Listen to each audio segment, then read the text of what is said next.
Hola, soc la Núria i em va fer molta il·lusió quan em van proposar ser la propera comissària general, perquè després de molts anys de l'escoltisme crec que ha arribat el moment de fer un pas endavant i assumir un nou compromís i una nova responsabilitat.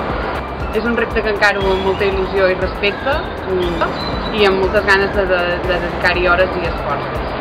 Crec que els reptes de milions de 3 anys vistes són aconseguir un major reconeixement, hem de ser conscients de la tasca que estem fent al nostre entorn i saber-la explicar i transmetre. Assegurar l'estabilitat dels agrupaments i les demarcacions i assegurar formacions per tots els CAPs. En definitiva, enfortir l'escoltisme i el guiatge per continuar sent un moviment de referència.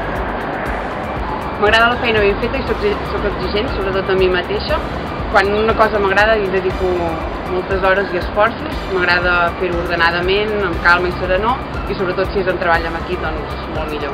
Els meus millors moments a l'escoltisme han estat mentre he fet de capa de responsable associativa. Treballar des del voluntariat i que et reconeguin la tasca que estàs fent és una de les coses que més m'omple. Suposo que per això un dels meus millors moments, o més difícil de triar, però seria les últimes nits de campaments quan recordes tot el que ha estat durant el curs i hi ha un ambient d'agraïment